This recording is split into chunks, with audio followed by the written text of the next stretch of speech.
Itu kerinduan hati kami dan kami mengimaninya Tuhan.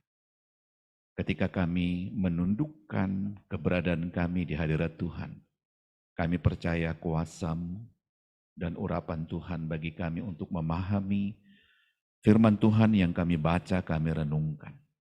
Berbicara kepada kami Bapa buat kami mengerti akan kebenaran yang kami baca, kami pelajari bersama.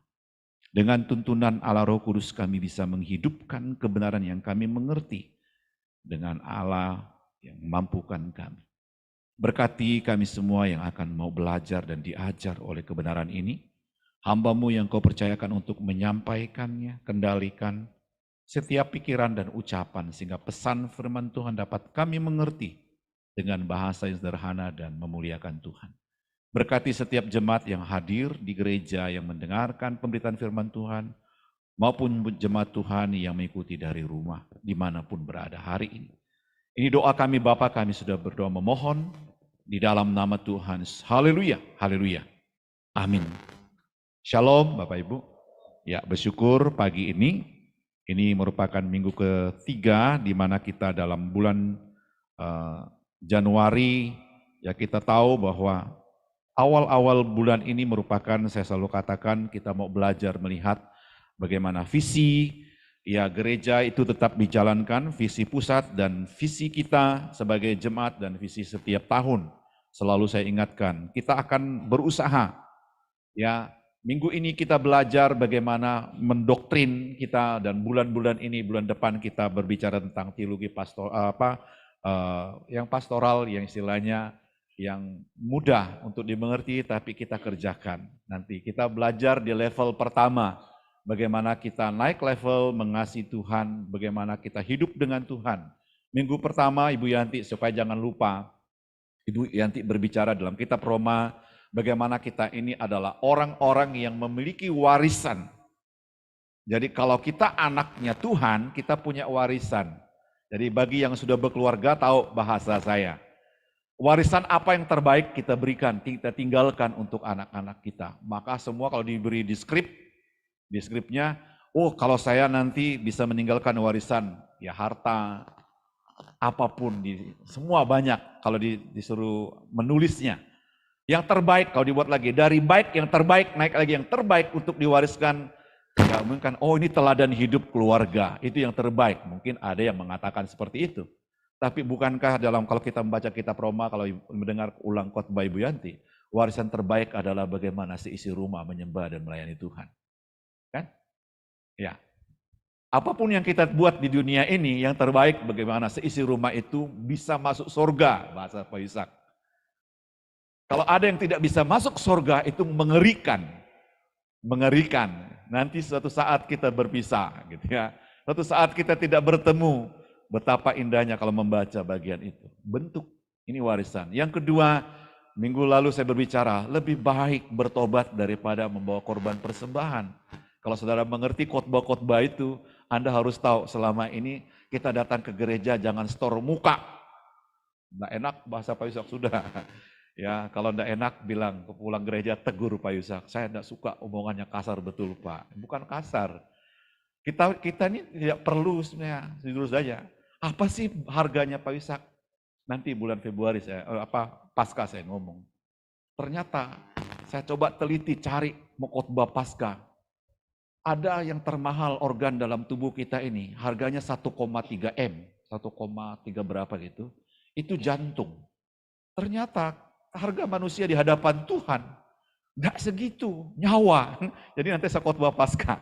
Saya lagi nyusun khotbah Pasca untuk Pasca, saudara. Mengapa saya katakan kalau kita datang ke gereja hanya ya karena saya mau karena anak Tuhan, itu bukan tepatnya. Kita butuh Tuhan. Kita perlu Tuhan. Yesus adalah Tuhan, tapi dia tetap datang mencari rumah Tuhan. Dia datang ke gereja, istilahnya bait Allah. Sekalipun dia Allah sebagai Tuhan, tepat sebagai manusia dia cari masuk dalam rumah Tuhan. Tetapi di mana rumah dia dan nama dia dipanggil, di situ dia tidak disukai orang. Bahkan dalam Alkitab nanti kita ngomongnya di bulan Februari. Bahkan Yesus ditarik dan dibuang ke jurang. Saudara. Dan bukan tidak ada. Kita butuh Tuhan. Itu sebabnya saya katakan pertobatan itu, bertobat sungguh-sungguh itu, baru semua yang kita lakukan dalam bait Allah itu akan memuliakan Tuhan. Kalau kita tidak bertobat, saudara, apapun yang kita kerjakan, kegiatan agamawi. Minggu ini kita berbicara, hidup berkenan dan diurapi. Orang tidak berkenan, ingat lihat tangganya. Kalau orang tidak berkenan, urapan Tuhan tidak ada sama dia. Maka pelayanannya biasa-biasa aja. Dari sejak dia menjadi anak Tuhan sampai dia mati pun biasa-biasa pelayanannya. Dan ini yang perlu. Mari kita membuka firman Tuhan tadi. Saya tidak membacanya ulang, tapi saya menegaskan mari kita melihat bagaimana Daud pesan terakhir dia ketika dia mau mati. Saudara, kalau kita baca baik-baik ini agak menarik. Ya, kalau dalam kitab kalau kita membaca dalam kitab bagian firman Tuhan, kita menemukan Daud membuat suatu pesan. Pesan yang luar biasa sebelum dia dipanggil oleh Tuhan, ada pesannya menyampaikannya kepada Tuhan dan kepada jemaat, bahkan orang-orang di sekitarnya dikatakan tadi. Mari kita melihat di sana, saudara, yang di ayat yang keempat saya akan membaca 3 dan 4, nanti terus sampai 7 itu akan kita bahas bersama. Dikatakan di sana, kita nanti 3 dan 4, tapi saya baca dulu ayat yang kelima, firman Tuhan berbunyi demikian. Bukankah seperti itu keluargaku di hadapan Allah, sebab ia menegakkan bagiku suatu perjanjian kekal, teratur dalam segala gala dan terjamin. Saudara, kalau kita membaca semua bagian ini, Daud bukan buat melakukan sebuah pembelaan, tetapi dia mengingatkan kembali, ya, 1 Samuel pasal 2 dikatakan 2 Samuel pasal 24 ayat yang ke-23 ayat yang kelima dikatakan bukan, dia katakan bukan karena Samuel sudah Daud melakukan yang terbaik bagi Tuhan, tetapi dia mengingat kembali betapa baiknya Tuhan dari generasi ke generasi, dari keluarga ke keluarganya. Dan betapa indahnya ketika dalam tugas pelayanan yang dilakukan, kepemimpinan daripada Daud waktu itu, Allah ditempatkan yang terbaik dan dia melihat kebaikan Tuhan itu melingkupi dia. Sekali lagi saya ulang, saudara, hidup dikatakan berkenan dan diurapi oleh Tuhan itu, Daud bukan buat pembelaan. Oh, saya sudah baik, banyak melakukan, membangun macam-macam, semua melakukan yang terbaik untuk Tuhan. Tetapi dia katakan, dia tempatkan Tuhan lebih baik lagi. Apapun dia lakukan, dia tempatkan Tuhan lebih baik. Dia katakan, ini keluargaku. Saudara, mengapa saya katakan di ayat yang kelima tadi? Bukankah seperti ini itu keluargaku di hadapan Tuhan? Di ayat 4 dan ayat yang ketiga. Ketika dia melihat anak cucunya menikmati, melihat anak cucunya bekerja dengan baik, dan melakukan apa yang dia lihat, sekalipun tidak semua anak-anaknya.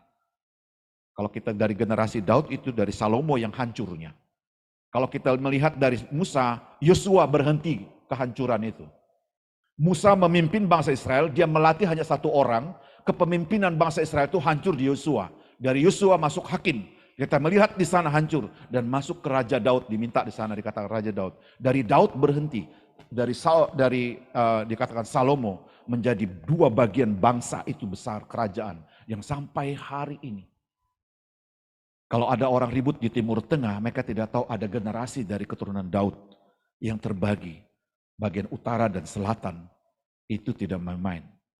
Saya sering merenungkan, jika salah generasi kita tempatkan seorang ayah dan ibu hari ini, ada 3, 4, 7 sampai 7 generasi kita yang akan kita buat bermasalah. Saya ulang kalimat saya, tidak baik.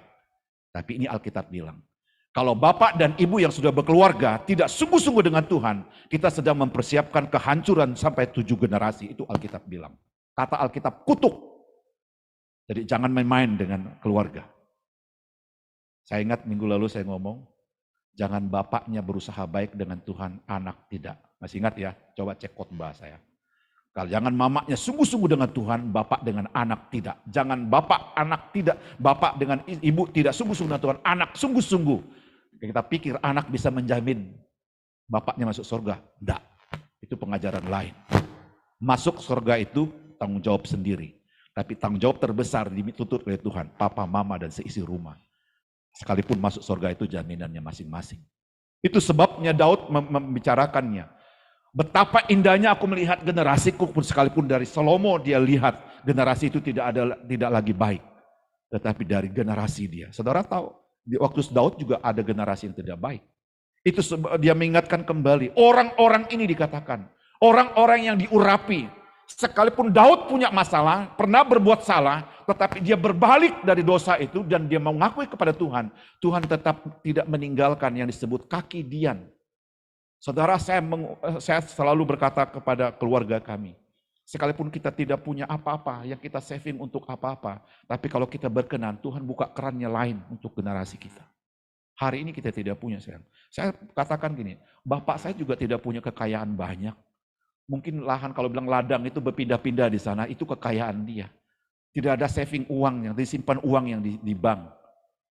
Apa yang bisa dapat kami lakukan. Tetapi doanya, masih ingat saya khotbah ya, doa orang tua, ketaatan orang tua, kami anak-anak menikmatinya. Orang tua yang bapak mama saya tidak bisa membaca, tetapi ketaatannya kepada Tuhan, doanya, dan sungguh-sungguh dengan Tuhan, kami generasinya menikmatinya. Ini yang Daud rasakan. Sekalipun aku pernah buat salah, tapi aku menyadarinya, generasi berikutnya. Dan tercatat dalam Alkitab, dari mana keturunan Yesus lahir, dari keturunan Daud. Generasinya muncul. Itu sebabnya kalau Bapak Ibu jangan menganggap enteng.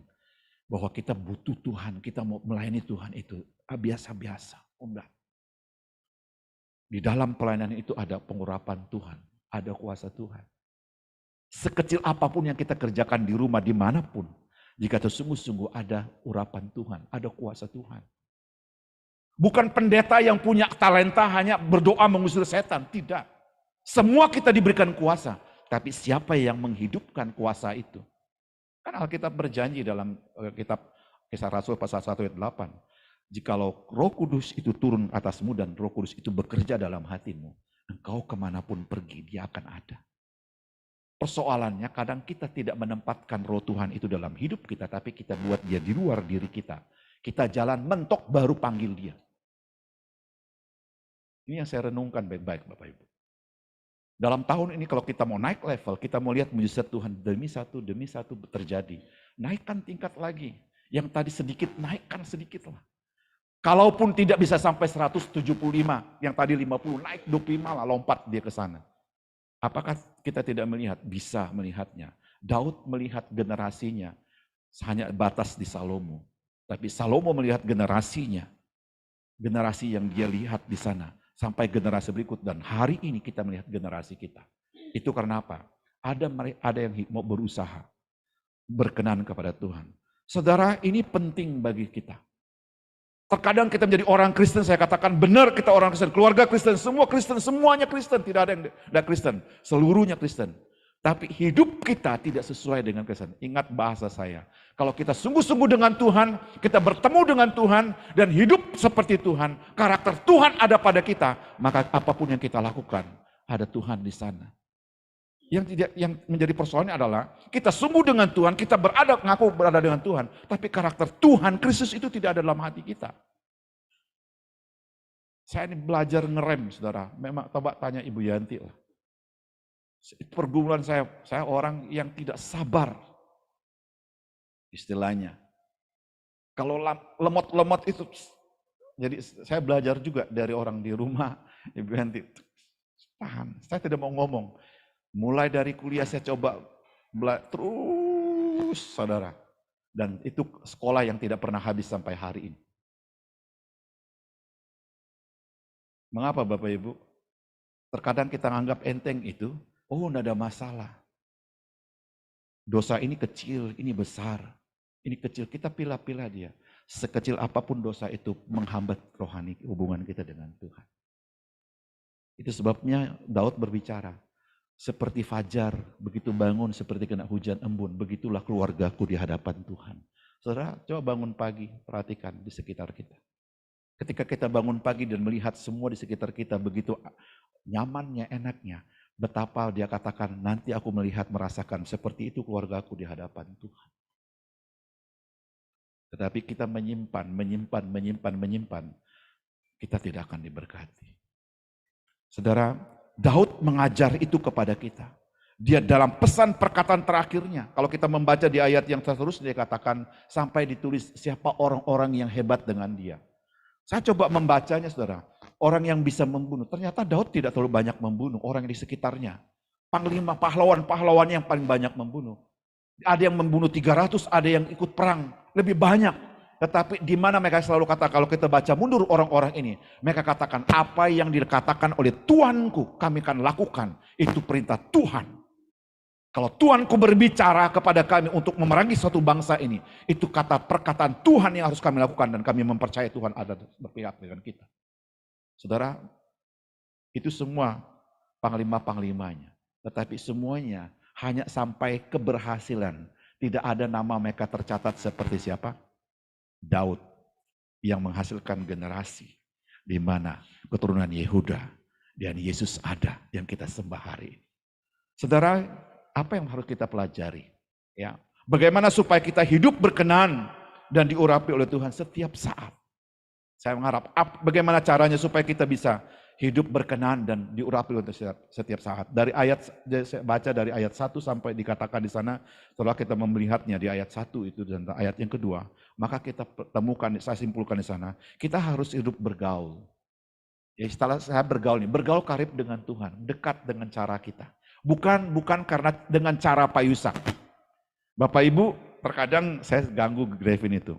Bangun, tidur, yang harus dilihat Alkitabnya. Itu sebabnya di rumah Alkitab itu selalu ada di meja belajarnya. Begitu bangun, buka ayat Alkitab, itu baca, lapor, saya bilang. Ya, lapor. Terkadang dia hanya mengejar lapornya, Bapak Ibu.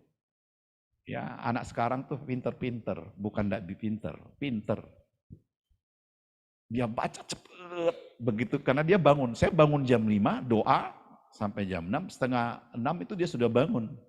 Dia sudah bunyi kamarnya, tek ini, langsung dia balik, lihat saya di meja belajar, karena saya berdoa, sudah berdoanya, doa jam 5 sampai jam, saya berdoa lagi. Baru dia, saya katakan, sudah baca Alkitab enggak? Setiap hari, saya ingat, sudah baca Alkitab enggak? Baca firman, sudah lapor enggak? Apa dia jawab dengan saya? Setiap pagi, saudara. Papi, itu bahasa dari hari Senin sampai hari Minggu. Ngecek Grevin, sudah baca Alkitab dan sudah lapor. Kalau orang tua pasti apa? Marah kan? Pasti ya sudahlah, terserah kamu mau baca atau tidak kan gitu kan? Pasti di kepala kita gitu. Saya enggak. Alkitab minta berulang kali sampai dia mencintai. Maaf Bapak Ibu, saya ngomong di mimbar ini. Ada yang bergeser dari seluruh ranah pengajaran. Di sekolah Grevin tidak diwajibkan bawa Alkitab. Pelajaran agamanya. Maaf, guru sekolah minggu, ini berapa kami Ibu Yanti sudah putuskan ini. Setiap minggu Grevin bawa Alkitab. Pergi sekolah minggu. Kalau kita tidak buat mereka mencintai buku ini Bapak Ibu, lihat remaja pemuda nanti, ini tidak ada di tangan mereka. Berarti benar Alkitab berbicara, dari utara dan selatan orang mencari ini. Tidak ditemukan lagi. Lihat dunia menggeserkan kita kalau kita tidak mempersiapkan generasi kita dengan baik. Makanya setiap saya ibadah hari Minggu, Grevin, HP kamu bawa, tapi Alkitab ini buku ini tetap bawa, yang kamu baca. Bawa, entah dibaca atau tidak dia di sekolah Minggu, tapi saya percaya sekolah Minggu juga suruh mereka baca.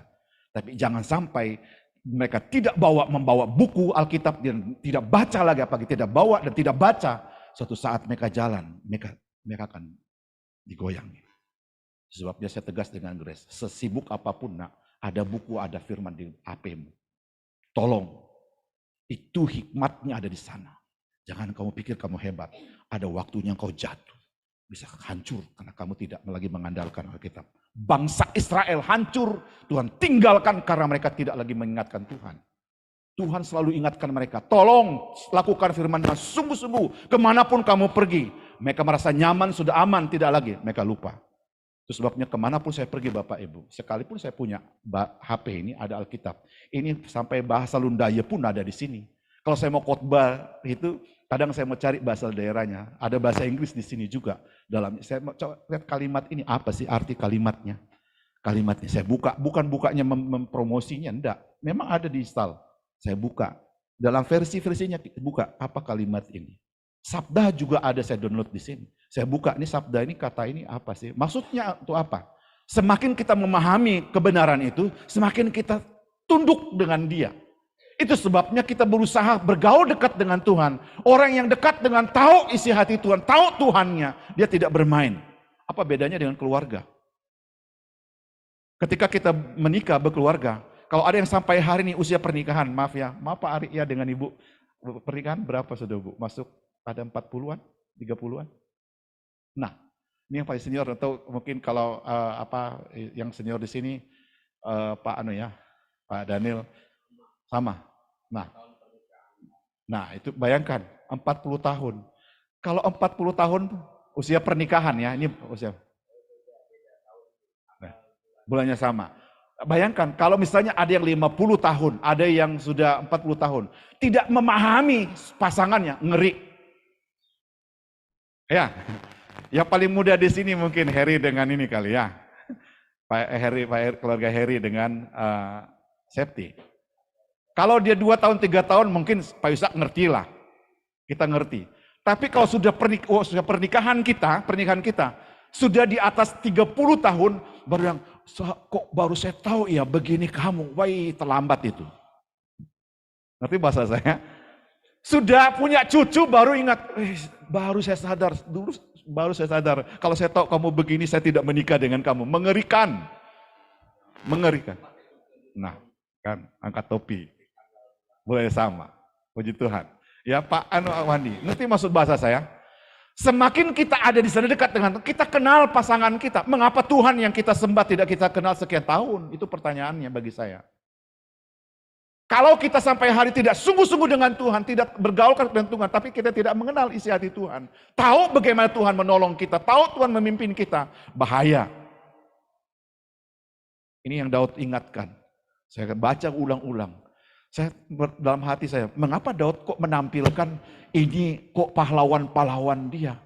Tidak perlu bagi saya menampilkan pahlawan. Ternyata orang-orang ini pernah bekerja dengan dia, melakukan tugas peperangan dan pernah menolong dia dan pernah mendengar dia. Dan mereka ikut apa kata Tuhan bersama dengan dia. Sekalipun tidak ada catatan mereka bertobat. Tetapi kita tahu apa yang dikatakan mereka ucapkan. Apa yang Tuhanku ucapkan, sampaikan, kami lakukan. Karena itu perkataan Tuhan yang disampaikan kepada Tuhan. Ada. Dan Bapak Ibu ini penting bagi saya dan saudara. Bentuk. Ajar anak-anak kita mencintai Tuhan dari hal-hal kecil. Bukan hanya doa makan yang diajar. Saat dia makan diajar. Tapi bagaimana dia mencintai Tuhan. Saya mau katakan mencintai Tuhan. Kalau bahasa beberapa tahun lalu, cintailah rumah Tuhan. Rumah kita juga rumah Tuhan. Kita beribadah, apapun yang kita kerjakan itu namanya sema kita, rumah kita, ibadah kita. Kita bekerja dimanapun, kalau itu kita lakukan sungguh-sungguh, bukan hanya kita diberkati lewat pekerjaan itu, tapi yang tempat kita kerja juga diberkati. Itu Alkitab bilang. Bukan Pak Yusuf ngomong. Yusuf hadir di Mesir, di bangsa yang menyembah berhala. Bangsa yang tidak tahu kepada Allah Abraham, Ishak dan Yakub. Tapi di mana Yusuf ada, dia sungguh-sungguh berkenan kepada Tuhan dan sungguh-sungguh diberkati Tuhan.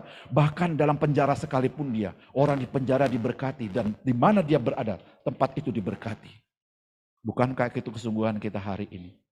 Saya rindu sekali Bapak Ibu. Sekalipun kita segini jemaat kita, kehadiran kita dimanapun berada, bukan kita mau dipuji orang lain. Tapi selain kita diberkati, tapi di sekitar di mana kita berada juga diberkati oleh Tuhan. Ini namanya hidup bergaul dengan Tuhan. Bukan hanya kita dapat berkat. Saudara, kita datang beribadah untuk menyembah Tuhan ke gereja. Bukan hanya mau diberkati. Tujuan kita akhir itu kan. Kalau ditanya Pak Yusak, iya saya mau ibadah juga, mau cari Tuhan supaya saya diberkati. Saudara, bukan di situ intinya. Ketika saya mulang belajar, ternyata bagus saya tidak dikasih lulus dengan dosen itu, dengan kerja tugas ulang. Dikasih baca buku banyak.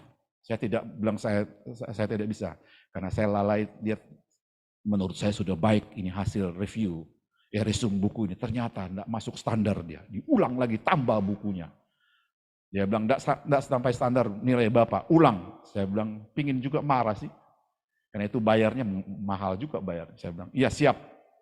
Siap dengan membaca ulang buku itu saudara. Yang dia kasih sama dosen. Ternyata dia diberkati, dosen itu diberkati. Dengan tulisan-tulisan itu saya baca, saya diberkati. Saya menemukan satu hal, saudara. Jangan dalam hati pikiran kita menjadi orang Kristen, kita datang ke gereja supaya kita diberkati. Jangan. Tapi kalau kita datang mencari Tuhan itu, kita karena kita butuh Tuhan. Bukan, kalau kita butuh Tuhan, Tuhan sudah punya janji kok untuk itu. Dimanapun Bapak Ibu pergi, jangan kondisi dan situasi yang membatasi Anda untuk cari Tuhan. Karena kita butuh Tuhan.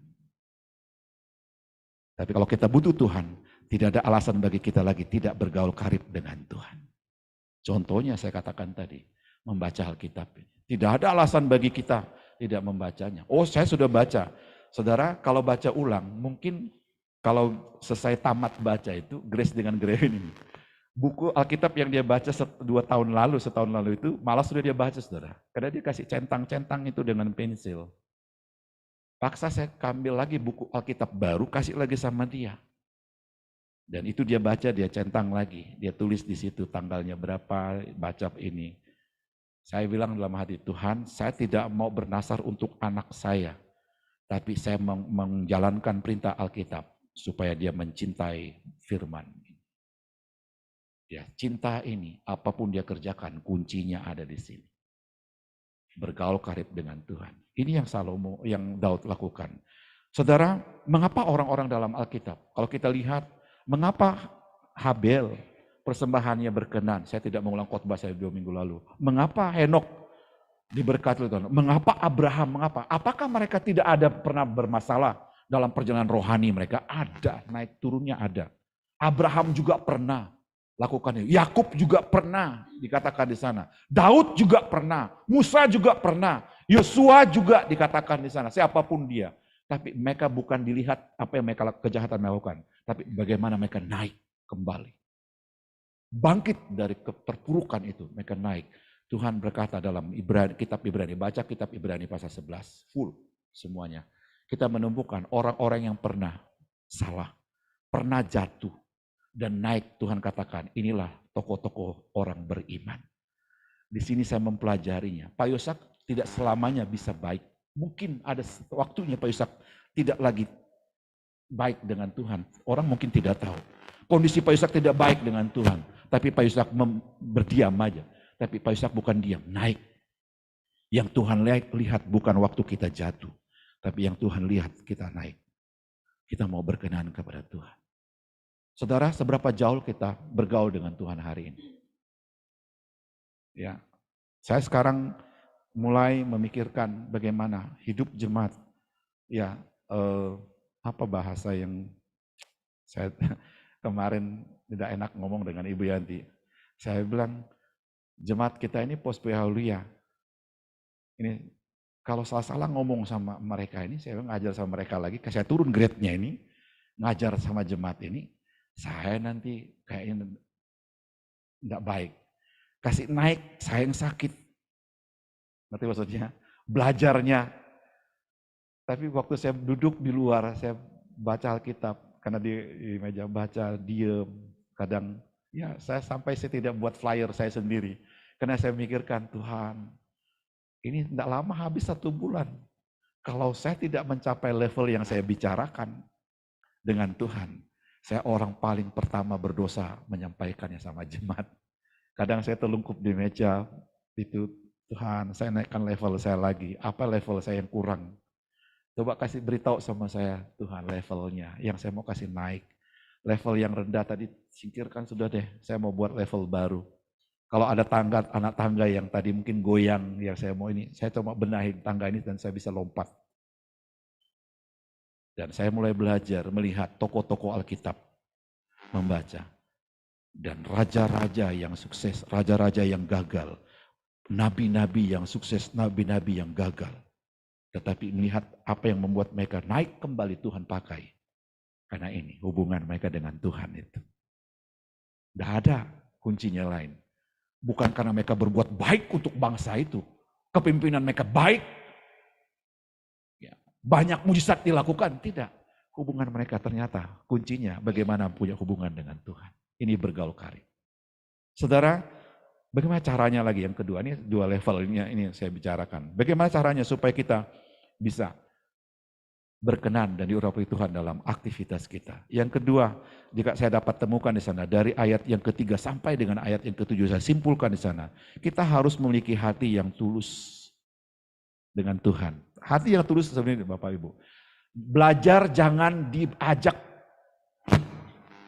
ikut Tuhan gitu. Bahasanya tidak bagus ya. Kalau anak-anak kan, ayo kayak kasih makan itu. Jamnya makan ya makan. Jangan dipaksa.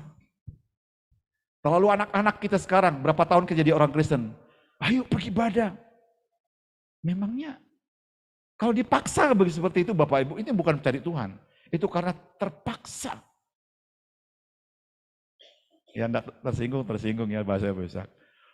Kalau kita berbicara dengan anak-anak mungkin bolehlah, ayo pergi sekolah minggu, siapkan dirimu, ayo kita pergi ibadah. Boleh, tapi kita sebagai orang dewasa, tahu ini waktunya Tuhan, tahu ini waktu pelayanan Tuhan, tahu ini untuk Tuhan.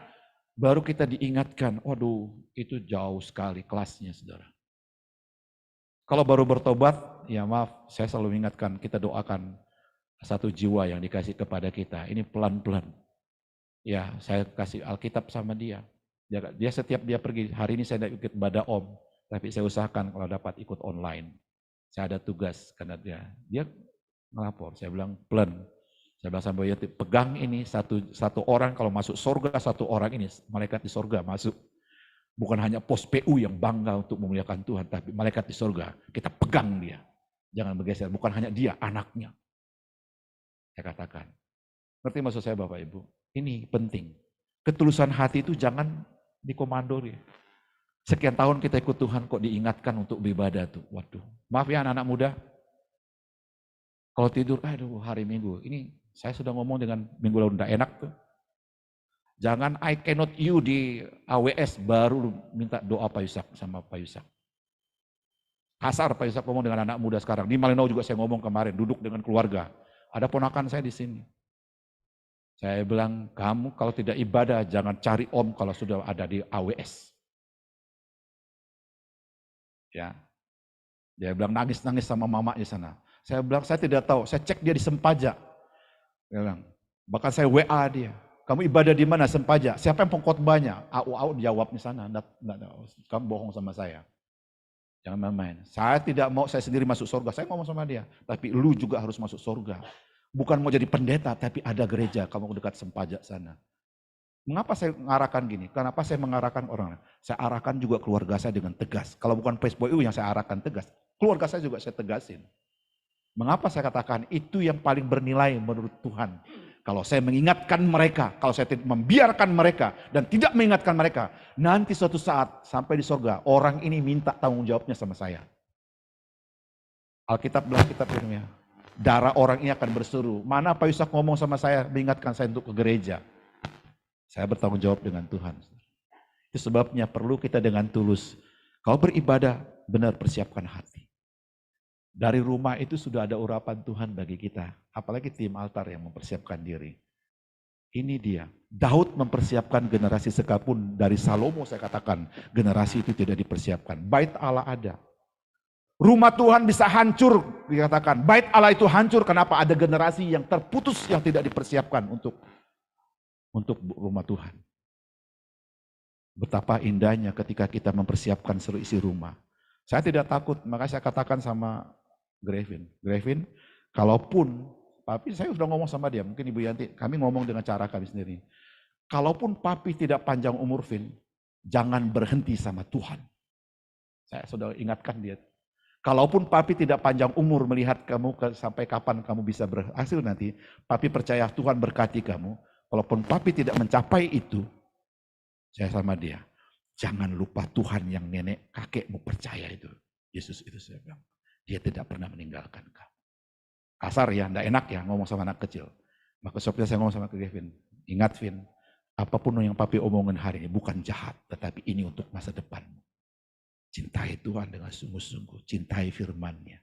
Lakukan apapun yang kau lakukan untuk Tuhan. Dimanapun kau berada. Baru kamu lihat apa yang Papi alami. Nanti kamu akan lihat bagaimana Tuhan memberkati engkau ke perjalanan hidup. Bapak Ibu, mari persiapkan generasi kita. Apa yang menjadi tujuan kita di sana, bawa juga generasi kita. Singkirkan yang menghambat ini Bapak Ibu. Ya, bahasa dalam pertemuan gereja itu, jangan tempatkan satu papan yang kalau bahasa kita di sini itu jabuk, yang gampang patah diinjak generasi kita. Kalau kita yang pertama ini tahu bahwa anak tangga ini akan menjatuhkan generasi di belakang, cabut ini buat papan baru. Kalau bisa lebih kuat dari papan yang kedua, yang kita tahu rusak, injak dia. Supaya mereka 10 tahun yang akan datang ini tidak akan menjatuhkan mereka. Keluarga kadang kala dia tahu ini papan ini, dia injak ini akan patah. Dia tahu ada 5 generasi di sana anaknya. Dia langkain karena dia besar, dia langkai satu tangga itu. Dia maju ke sini, dia tinggalkan yang ini. Ada generasi yang jatuh di sini. Itu dalam buku pertemuan gereja itu saya baca. Sebagai gembala, jangan engkau pergi. Kamu tahu ini akan hancur di sini dengan satu papan ini. Jangan tinggal gereja itu dulu. Perbaiki papan ini dulu. Baru kau tinggalkan dia naik satu tingkat. Supaya orang-orang ini tidak jatuh di sini. Saya menangis baca buku itu dalam bahasa Inggris. Sekalipun saya tidak pintar bahasa Inggris. Saya blok itu scan, saya transit dia. Transit. Karena jujur saya tidak pintar bahasa Inggris kayak teman-teman, anak-anak kita itu. Saya masuk ke PDF scan dia. Saya lempar di transit yang paling bagus sekarang. Saya baca, saya menangis. Kalau saya menjadi hamba Tuhan, mempersiapkan papan yang mau patah. Tangga anak tangga. Ini anak tangga orang mau masuk surga, saya buat. Tahu itu mau patah, rusak. Saya langkain karena saya hebat, saya langkain. Biarkan itu, biar mereka jatuh aja. Saya bukan seorang pemimpin gembala yang baik. Gembala yang baik, cabut papan ini, buat papan baru. 10 tahun yang akan datang, mereka akan injak ini. Saya sudah naik, mereka juga ikut naik. Kalau saya masuk surga, istilahnya, mereka juga harus masuk surga. Jangan tinggalkan mereka jatuh di papan yang satu ini. Jangan suruh mereka juga buat papan ini. Karena mereka tidak tahu papan itu rusak. Saya yang tahu. Bukankah itu rumah tangga kita, keluarga kita? Mari perbaiki papan saat anak tangga itu Bapak Ibu. Jangan biarkan. Kita tidak jatuh, tapi yang injak terakhir bisa jatuh. Saya tidak tahu papan yang lapuk itu yang mana. Papan yang rusak itu yang mana. Mari bangun supaya semua orang naik tangga itu dengan kekuatan yang sama sampai ke atas. Mari kita berdoa. Kami bersyukur Tuhan, kami diingatkan kembali bahwa hidup berkenan itu tidak mudah. Hidup diurapi itu tidak gampang. Tapi kami tahu ketika kami mau belajar dan tunduk, kami sedang menata anak tangga. Bukan hanya untuk kami yang menaikinya, tapi untuk orang-orang yang di belakang kami mengikuti kami. Untuk menginjak anak tangga kebenaran itu. Karena Tuhan sudah menyiapkan anak tangga itu bagi kami dan kami mengerjakan menatanya. Dan bertemu dengan Tuhan yang telah menyediakannya bagi kami.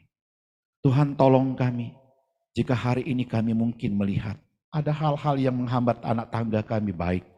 Yang membuat kami tidak melangkah satu ke anak tangga satunya.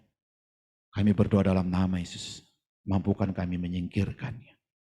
Dari keluarga kami, dari pelayanan kami, dari pekerjaan kami, apapun yang kami lakukan, tolong kami Bapa. Jika kami hidup dekat dan bergaul dengan Tuhan, kami tahu bagaimana hati Tuhan, bagaimana hidup Tuhan kami, bagaimana karakter Tuhan itu ada pada kami. Dan jika kami sudah memiliki karakter itu, kami punya hati seperti hati Tuhan. Melakukan apa yang Tuhan pikirkan, apa yang Tuhan lakukan, apa yang Tuhan sudah kerjakan, kami mau melakukannya. Karena hati Tuhan sudah ada pada kami. Ini doa kami untuk firman-Mu dalam nama Yesus. Haleluya, haleluya.